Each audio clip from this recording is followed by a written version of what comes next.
ज्येष्ठ माह के शुक्ल पक्ष की एकादशी को निर्जला एकादशी कहते हैं। एकादशी तिथि भगवान विष्णु की पूजा के लिए समर्पित है। सारी एकादशी एक तरफ और निर्जला एकादशी एक तरफ। आपको बता दे कि निर्जला एकादशी का व्रत बहुत पुण्यदायी होता है। इस व्रत की बहुत महिमा है।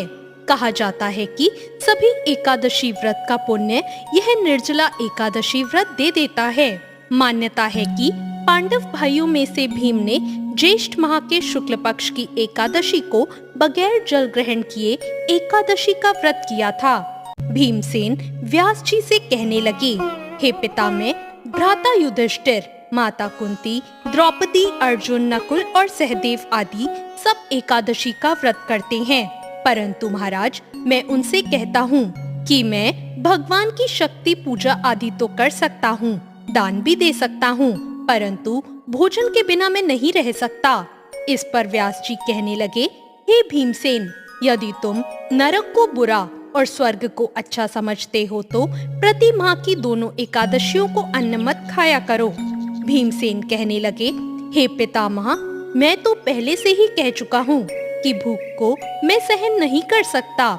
यदि वर्ष भर में कोई एक ही व्रत हो तो मैं उसे रख सकता हूँ, क्योंकि मेरे पेट में व्रत नाम वाली अग्नि है, सो मैं भोजन किए बिना नहीं रह सकता। भोजन करने से वो शांत रहती है, इसलिए पूरा उपवास तो क्या, एक समय भी बिना भोजन किए रहना मेरे लिए कठिन है। अतः आप मुझे कोई ऐसा व्रत बताइए जो वर्ष में केवल एक ही बार करना पड़े और मुझे स्वर्ग की प्राप्ति हो जाए। श्री व्यास जी कहने लगे कि हे पुत्र, बड़े बड़े ऋषियों ने बहुत शास्त्र आदि बनाए हैं, जिसमें थोड़े परिश्रम से ही स्वर्ग की प्राप्ति हो सकती है। इस प्रकार शास्त्रों में दोनों पक्षों की एकादशी का व्रत मुक्ति के लिए रखा जाता है। व्यास जी के वचन सुनकर भीमसेन नरक जाने के नाम से भयभीत हो गए और कांपकर कहने लगे, अब मैं क्या करूं? मास में 2 व्रत तो मैं नहीं कर सकता। हाँ, वर्ष का एक व्रत करने का प्रयत्न अवश्य कर सकता हूँ। अतः वर्ष में एक दिन व्रत करने से यदि मेरी मुक्ति हो जाए, ऐसा कोई व्रत बताइए। यह सुनकर व्यास जी कहने लगे कि वृषभ और मिथुन की संक्रांति के बीच ज्येष्ठ माह के शुक्ल पक्ष की जो एकादशी आती है, उसका नाम निर्जला है। तुम उस दिन एकादशी का व्रत करो। इस एकादशी के व्रत में स्नान और आचमन के सिवा जल वर्जित है। आचमन में 6 मासे से अधिक जल नहीं होना चाहिए, अन्यथा वह मद्यपान के सदृश हो जाता है। इस दिन भोजन नहीं करना चाहिए, क्योंकि भोजन करने से व्रत नष्ट हो जाता है। यदि एकादशी को सूर्योदय से लेकर द्वादशी के सूर्योदय तक जल ग्रहण ना करें तो उसे सारी एकादशियों के व्रत का फल प्राप्त होता है। द्वादशी को सूर्योदय से पहले उठकर स्नान आदि करके ब्राह्मणों आदि को दान देना चाहिए। इसके पश्चात भूखे और सत्पात्र ब्राह्मण को भोजन कराकर अपने आप भोजन ग्रहण कर लेना चाहिए।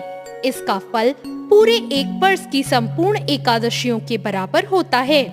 व्यास जी कहने लगे, हे भीमसेन, यह मुझको स्वयं भगवान ने बताया है। इस एकादशी का पुण्य समस्त तीर्थों और दानों से अधिक है। केवल एक दिन मनुष्य निर्जल रहने से पापों से मुक्त हो जाता है।